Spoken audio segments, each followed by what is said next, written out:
انسانی زندگی میں بہت ساری چیزیں ایسی ہوتی ہیں جن کا انسان کی زندگی پر اثر ہوتا ہے۔ ظاہر ہے زہر موت کا سبب بن سکتا ہے۔ تریاک ایک ایسی چیز ہوتی ہے جو زہر کے اثر کو بھی کاٹ دیتی ہے۔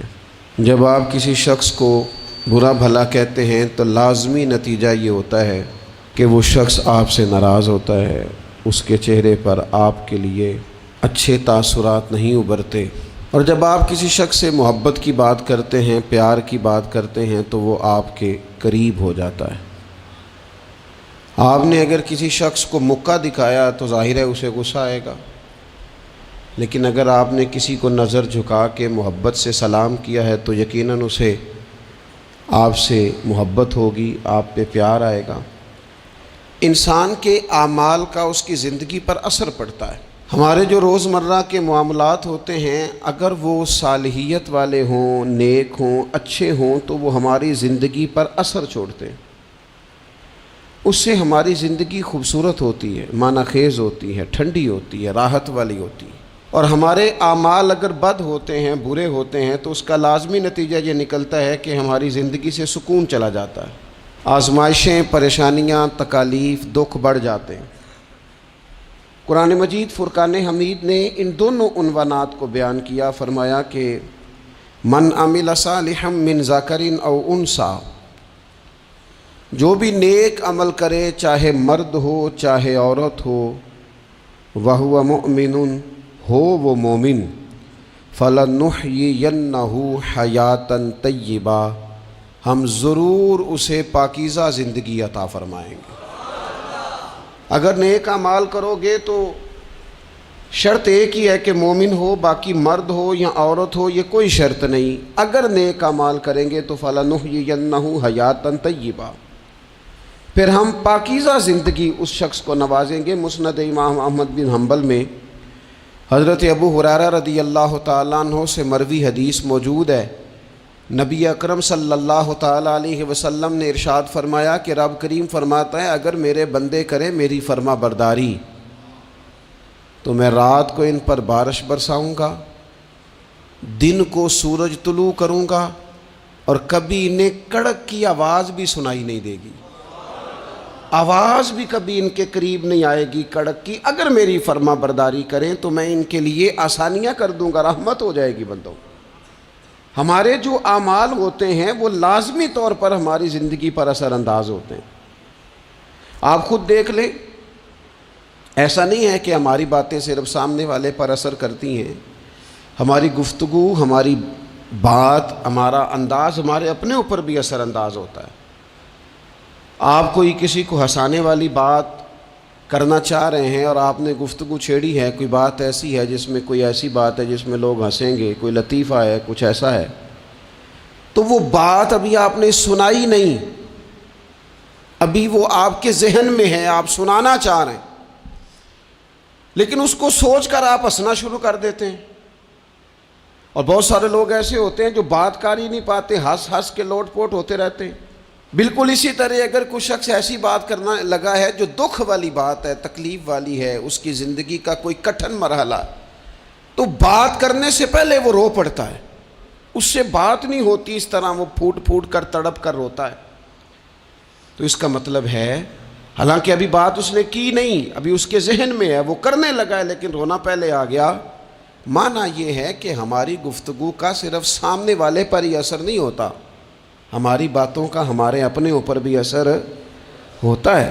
زندگی میں جو اعمال بھی ہم کرتے ہیں، جو ہم کہتے ہیں، جو ہم سوچتے ہیں، جس طرح کی زندگی ہم گزارتے ہیں وہ ہمارے اوپر اثر انداز ہوتی اور ہمارے اعمال کو وہ پوری طرح متاثر کرتی۔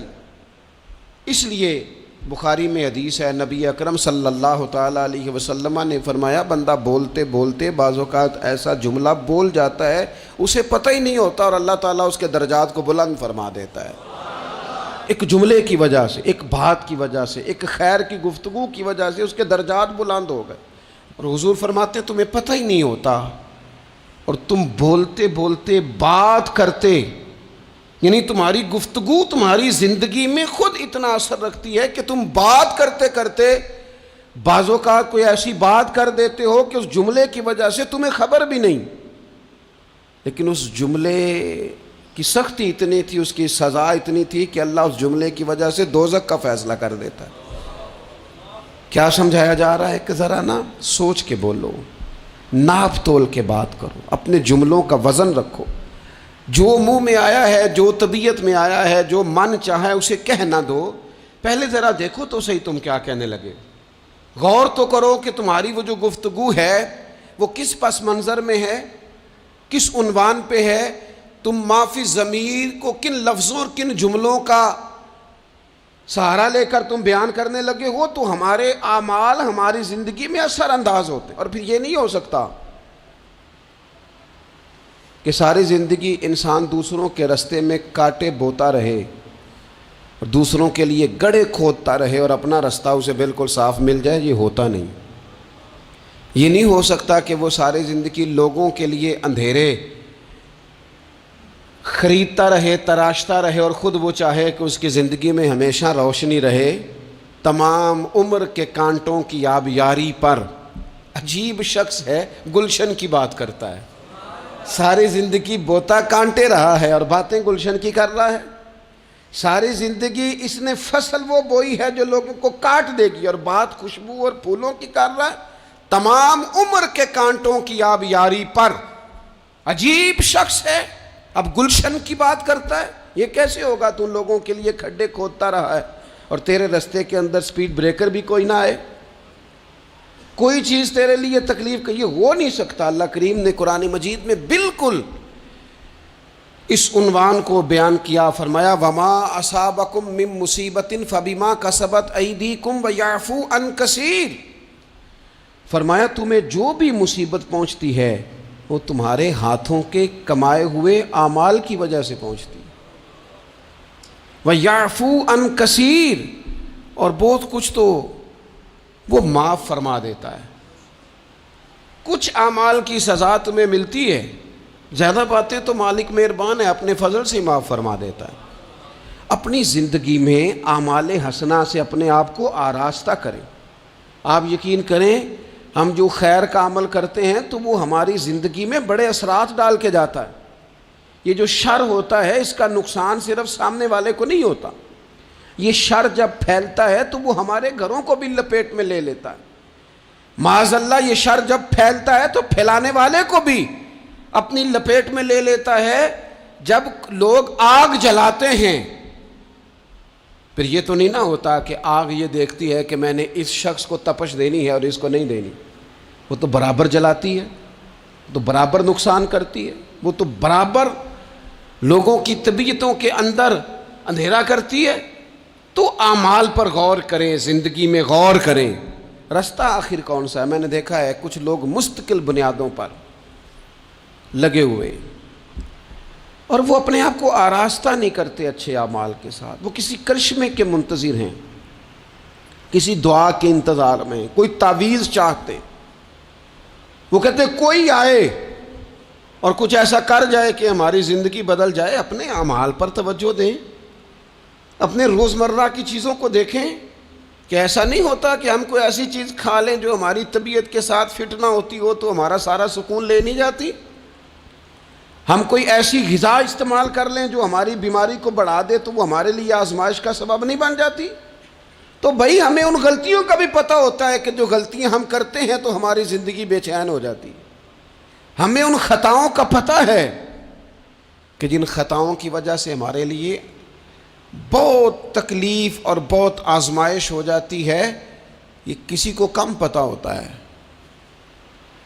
میں نے کسی سے ایک لفظ سنا تھا، میرے ذہن میں رہ گیا، کسی سیانے نے کہا تھا بندہ اپنا آپ ڈاکٹر ہوتا ہے، بندہ اپنا آپ طبیب ہوتا ہے، بندہ اپنا آپ ہی حکیم ہوتا ہے۔ اسے پتہ ہوتا ہے اس چیز سے طبیعت ٹھیک ہوتی ہے، اس چیز سے طبیعت خراب ہوتی ہے، وہ خود جا کے ڈاکٹر کو بتا رہا ہوتا ہے، وہ میں ذرا بد پرہیزی کر بیٹھا ہوں۔ او بھائی تو نیکی اور بدی کے معاملے میں بھی اپنا ڈاکٹر بن، غور کر۔ کسی کو پتہ نہیں تیرے بارے میں، پتہ ہو کہ نہ ہو تجھے تو پتہ ہے نا سارا۔ دوسروں کی غلطیوں کا شک ہوتا ہے، اپنا تو بندے کو پاک ہوتا ہے۔ تے پتہ سارا ہے سردار نو کیتیاں دا، اسے ساری خبر ہے، من نانم کے من دانم، یہ ساری زندگی اپنی کوتاہیاں دوسروں پہ ڈالے، یہ دوسروں کو اپنی غلطیوں کا ذمہ دار بنائے، یہ پیچھے رہنے کی وجہ کسی اور کو قرار دے، اس کی مرضی ہے، جان چھڑانا چاہ رہا ہے۔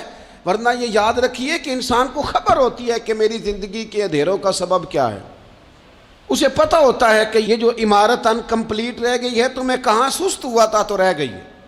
جس طرح اعمال حسنہ، میں نے دونوں مقام قرآن مجید کے آپ کے سامنے رکھے، جس طرح اعمال حسنہ نور پیدا کرتے ہیں، جس طرح نیکی زندگی میں سرور لاتی ہے۔